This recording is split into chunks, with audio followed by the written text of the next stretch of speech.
most of the CPTs. And if you look at his results, he's been teetering around top 8, 9th, 12th, ECT came 5th. So it's like the results are slowly creeping up. Now, I've been saying this, and I know I sound like a broken record or a parrot at this point. There's a lot of players right now where they're actually still pretty solid. The foundation of their gameplay has not left them. They're missing like a killer edge or a bloodlust in this game that, you know, your Mena RDs, your Uma, your Chris Wong, you know, I mean, did you see how Daigo was playing last week against Idon? Did you see the clip that they made? Oh, no, listen, no, don't get me wrong. He has that factor about him, but like, I think that comes depending on the character and the player, but it's like, how long can you do that? And then he'll bump into players, as you go delve deep into the bracket, you fight players that are doing that 10 times more, like, you know, go straight to the juggler than you would think. So it looks like Chris has opted for the Akuma mirror here. I actually thought he would have gone for the Luke, but it looks like he's comfortable doing the Akuma mirror. Yeah, I think he's fully switched over to Akuma. I don't think he's played Luke in tournament for a minute. He's done it Esports World Cup against Guile and one other character, so he has got the Luke somewhere, but he might be a bit more a bit more comfortable with Akuma at this point. And I think their playstyles are actually quite different. Oh no, 100%. You know, Daigo's got some of the best fireball game with Akuma here. These guys are probably going to be relying on crouching medium punch a fair bit. We know Chris Wong likes a little bit of a crouching medium punch. Just a little bit. I think a lot of it is actually around the crouching medium punch for Chris Wong. We saw it right there as well. But I said this to Justin yesterday when we were commentating. Hey, crouching medium punches are coming out. They're all there. It's almost as if. God button, really. There we go. Now, if these guys are going to opt for a more, you know, fundamental ground game, I think at one point, Daigo done it last week at East Coast Throwdown. You got to mix in the demon flip and start spamming the guillotine at some point. Let them know.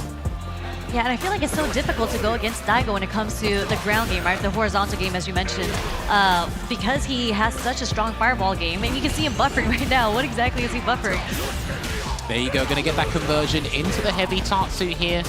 Uh-oh. And that is going to be the round for Chris Wong. There you go. Every so often, you got to do it, man. Listen, sometimes all you got to do is backspace Akuma's life bar. That was a mistake. Let me backspace it real quick. There's that stand short that Akuma is also so known for, right? Whether it's punish, counter hit, the stand short conversion to drive rush. It's one of the furthest standing strongs in the game. Yeah. Strongs, shorts is what I mean. Don't worry. I got you. Fireball again.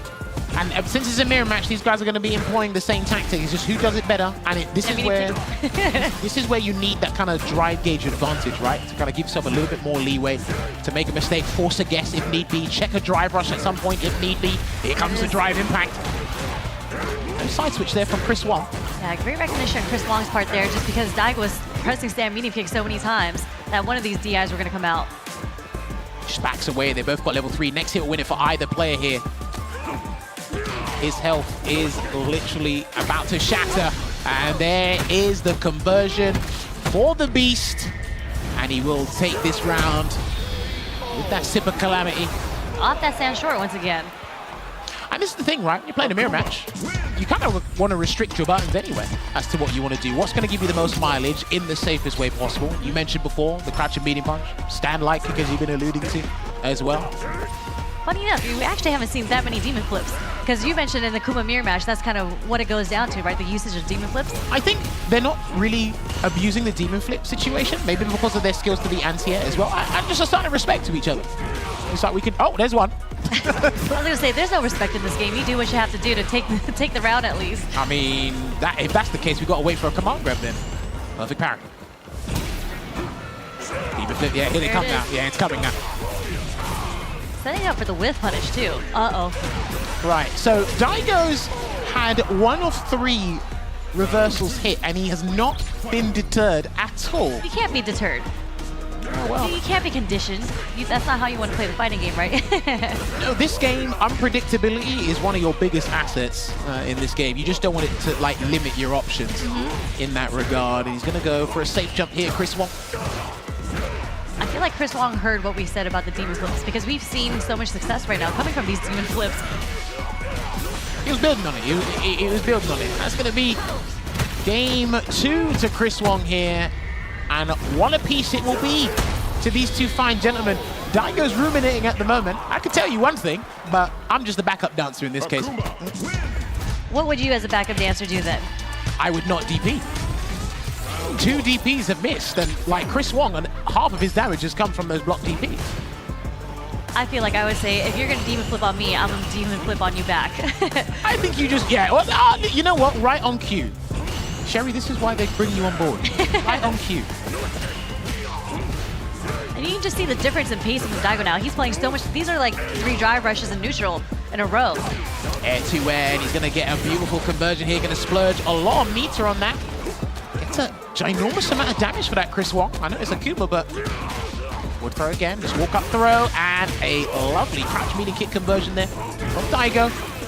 There's the round. Yeah, I think he already had in his mind, as soon as he saw the demon flip, he was going to do an uppercut anyway. The really cool thing about Demon Flip is that you're able to set up situations with spacing, whether or not you get a whiff punish or even force a whiff DP as an anti-air, right? So hoping to see some of that come out. I think just the Akuma inside intel, I think you'd know the Rangers will be comfortable to not DP and try something else just because you don't want to risk that situation. If you're going to give your opponent free damage, don't do it via, you know, an anti-air, or missed anti-air, I should say. Yeah, I mean, we have seen Chris Wong do the air-to-air, right? And this is... Okay, no, this is good because he's going to take the dry gauge lead just slightly. He can look to burn out Daigo or respect that wake up level 2. There's a command grab that you mentioned. We've seen it come out.